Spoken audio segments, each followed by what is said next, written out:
The clinic smelled of antiseptic and baby powder, a sterile scent that should have been comforting, but instead it clawed at my nerves.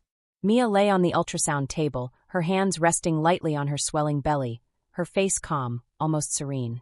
I forced myself to smile, to be the supportive mother-in-law I was supposed to be, but my chest felt tight, my heartbeat echoing like a drum in my ears. And then she appeared, a woman I had never seen before. She leaned slightly toward us, her voice soft but deliberate, carrying across the small room. "Are you sure that baby belongs to your family?" The words pierced me like shards of glass. I froze, my knuckles whitening as I gripped the armrest. The ultrasound machine beeped, oblivious, as if mocking the chaos that had just erupted in my mind. My mouth went dry. How could someone say that? And why did a tiny part of me wonder if she was right? Mia's fingers trembled as the technician adjusted the probe, her forced smile betraying the tension she tried to hide. Adam, standing beside her, looked confused then protective, his hand resting lightly on her shoulder. I wanted to reach out to steady him, to steady myself, but I felt rooted to the floor, paralyzed by the implication of that whispered question. The stranger's gaze lingered on me for a heartbeat too long, a knowing flicker in her eyes that made my stomach twist. She didn't wait for a response, drifting back to her chair as if nothing had happened, leaving a shadow of doubt behind, one that settled heavy and suffocating in my chest. I tried to focus on the monitor, on the flickering black and white image of a tiny, beating heart, but my mind kept circling that single damning question. The words echoed louder with each passing second, turning into a refrain that refused to be silenced. Was this really the child of my son? Was our family whole? I caught Adam's gaze. His eyes, warm and trusting usually, were clouded with concern. Mia's lips twitched, a half-smile that didn't reach her eyes. Something unspoken hung between them. A secret, a tension, a hidden truth I wasn't yet ready to confront. As the session ended, the stranger stood, her steps quiet but deliberate. She glanced back at me one last time, a fleeting smirk curling at the corner of her lips, before disappearing into the corridor. I left the clinic smiling, nodding, pretending that everything was normal. But inside, a storm had been unleashed. A storm that would rip through the fabric of my family, unraveling trust, loyalty, and love. And deep down, I knew that what had begun as a single whispered question was only the first thread of a truth that would shatter everything I thought I knew. That I have always believed family is the one place where loyalty should be unshakable. Our home, a modest two-story house nestled among quiet suburban streets, had always smelled of fresh jasmine and simmering spices, a sanctuary filled with laughter and warmth, or so I thought. Adam, my only child, was the pride of my life, tall, earnest, and unguardedly kind. From the day he introduced Mia, I had tried to welcome her with open arms, even as a small, inexplicable unease curled in my chest. Mia was beautiful, elegant, a smile that could disarm even the coldest room. But beneath that charm, there was a subtle tension, a hesitation in her gaze, a flicker of anxiety when asked about her past, a shadow that never quite left her eyes. At first, I dismissed it, blaming nerves or the natural friction between a mother-in-law and her daughter-in-law. But now, after the stranger's words, every fleeting hesitation seemed like a warning I had ignored. The pregnancy had brought both joy and new layers of scrutiny. I had poured myself into preparations, painting the nursery in soft pastels, folding tiny clothes with trembling hands, and secretly imagining the first moment I would hold my grandchild. Adam had been glowing, every phone call to him filled with laughter and hope. But even then, subtle changes began to gnaw at me. Whispered conversations, abrupt phone calls Mia refused to explain, and small absences she dismissed with vague excuses. My husband, Robert, remained the calm anchor in our storm, his quiet observation often mistaken for indifference. He noticed the smallest shifts in mood, the faint tremor of worry in my voice, but never pressed.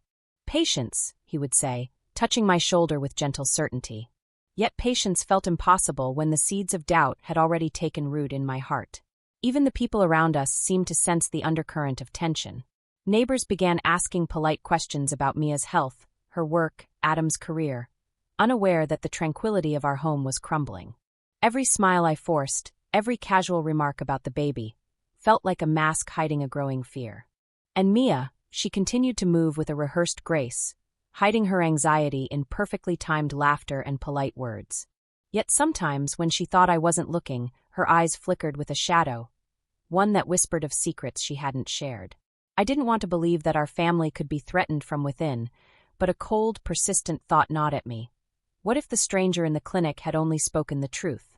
By the time the weekend arrived, the air in our house felt thick with tension, charged like a storm before it breaks. I could feel it in every glance, every hushed conversation, every tiny misstep.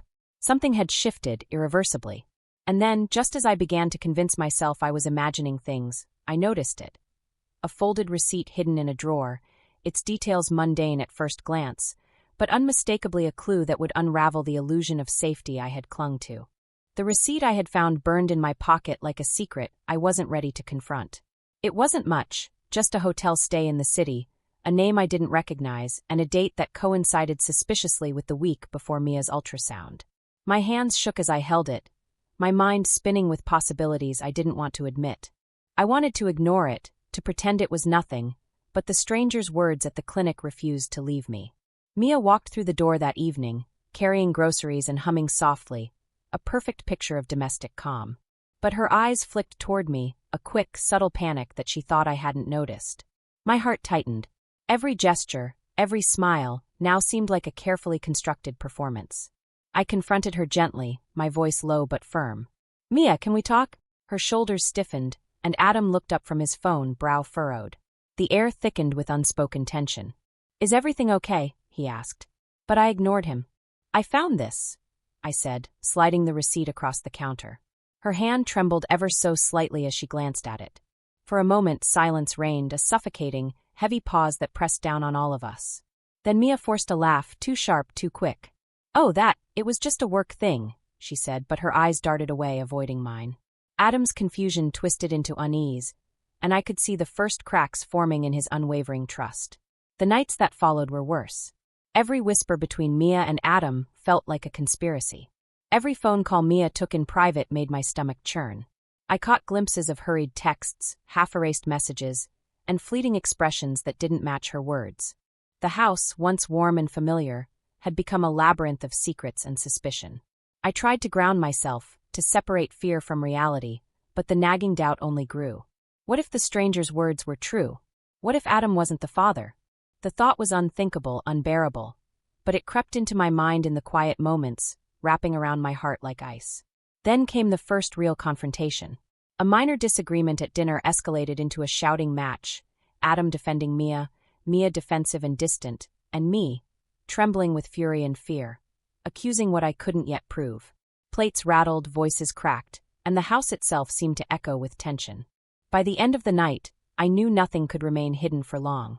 The smallest details, the receipts, the hushed calls, the odd behaviors, all pointed toward a truth I wasn't ready to face but couldn't ignore. And then, just as I was about to retreat to my room, my phone buzzed with an anonymous message. "DNA will tell the truth. Be ready." My blood ran cold. My pulse raced. The storm had begun. The envelope felt heavier than it should have as I held it in my hands. Its crisp paper, sealed with the cold professionalism of a lab, seemed to hum with a dangerous promise.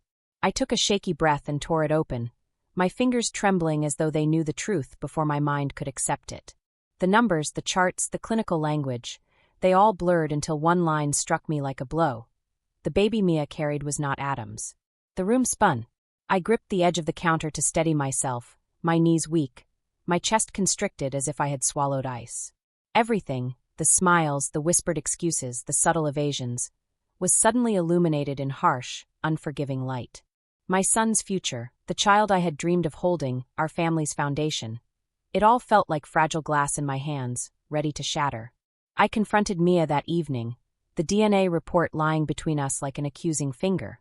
Her carefully maintained composure crumbled instantly. Her face drained of color, her eyes wide and panicked. I didn't know how to tell you," she stammered, tears brimming, her voice trembling. "It wasn't supposed to happen like this." Adam appeared at my side, his expression a mixture of disbelief, betrayal, and heartbreak. "Mom, what do you mean? What's going on?"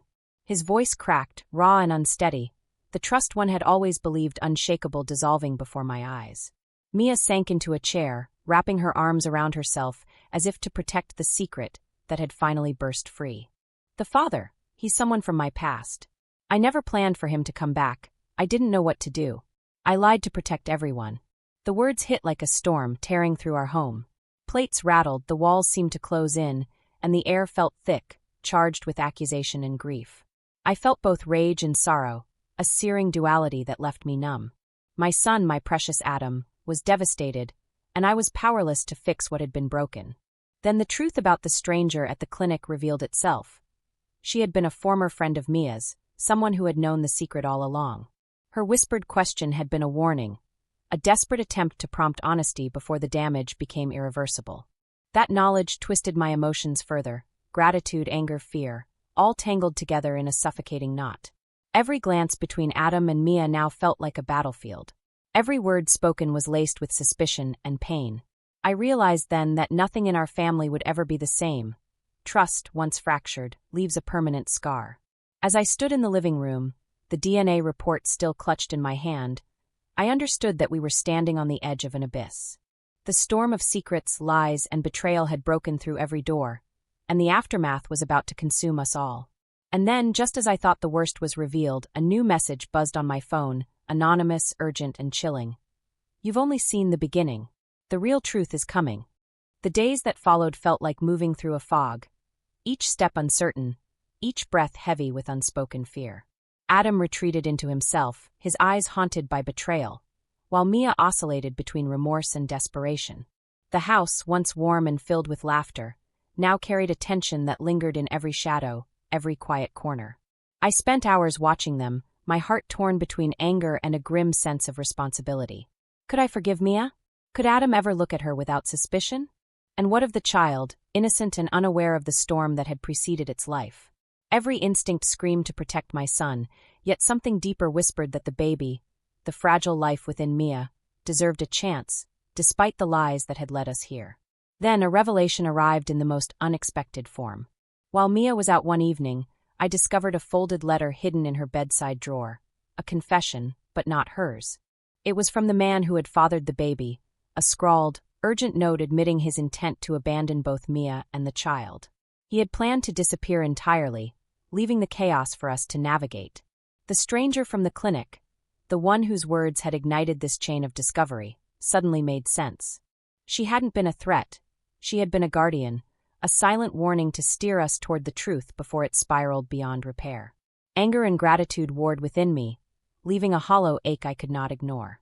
Adam and Mia faced each other one night, the weight of truth pressing down between them like a physical force.